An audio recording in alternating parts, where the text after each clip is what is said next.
just suggests them. The Quran proclaims dignity for all people. The Prophet Muhammad emphasized equality. Islam protected the weak and banned racism, elevating the status of women 1400 years ago. So why isn't this taught widely? Why isn't Islam recognized as a pioneer of human rights? Consider Omar Mukhtar from Libya, a devoted Muslim and Quran teacher.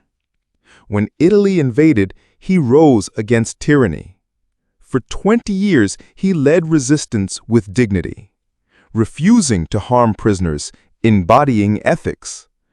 When captured, he chose valor over submission. His response was clear: "We do not surrender." Omar Mukhtar was hanged, but remains a symbol of resistance. Next, meet Abdel Qadir al-Jazari of Algeria. In the 1800s, he united tribes against the French. With compassion, he built hospitals for the wounded. He protected civilians and upheld rights for all. Later, he risked his life to save Christians in Syria. Despite his noble actions, few know his name. His legacy challenges the prevailing narrative. Across the world, Muslim scholars fought colonialism. Sheikh Usman Danfodio taught justice and ethics in Africa. Imam Shamil resisted occupation with discipline.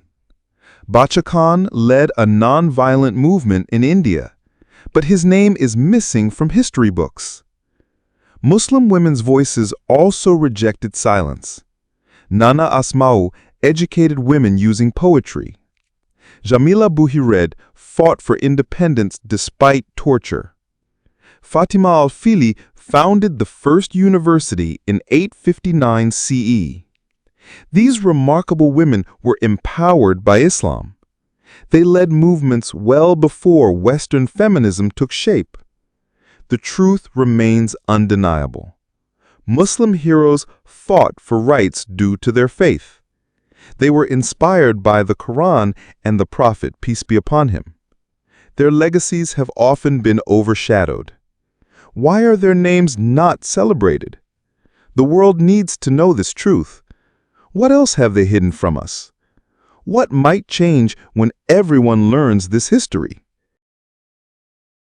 The forgotten Muslim heroes who fought for human rights, a truth the West must face.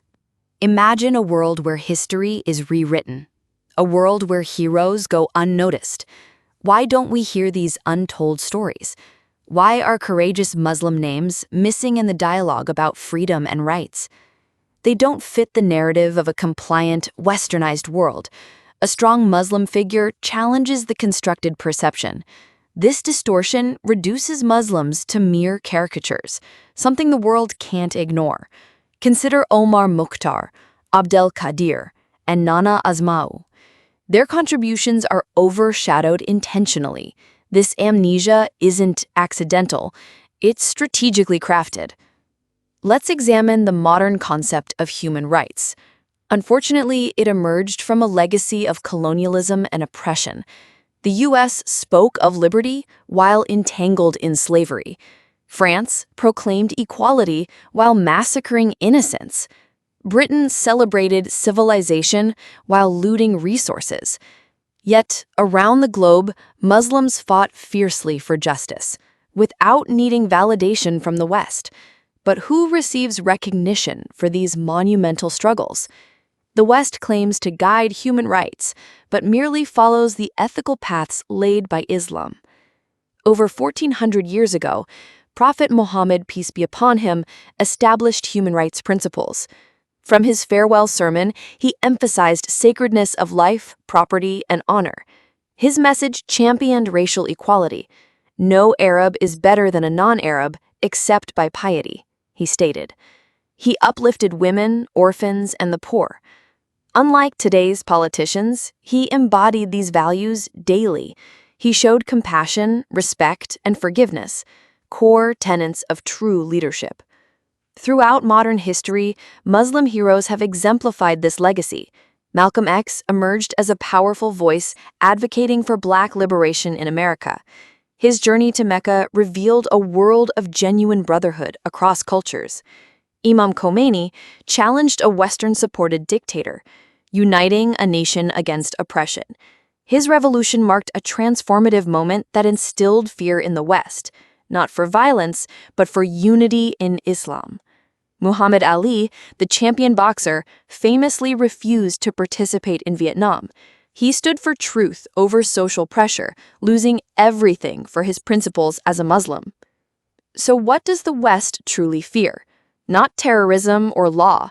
It fears a dignified Muslim, a person of thought and strength who refuses societal manipulation. Such individuals recognize authority beyond government, rooted firmly in their faith. There's much you won't learn about Islam, the Muslim anti-slavery movements that predated European abolition, women who founded universities long before modern feminism emerged,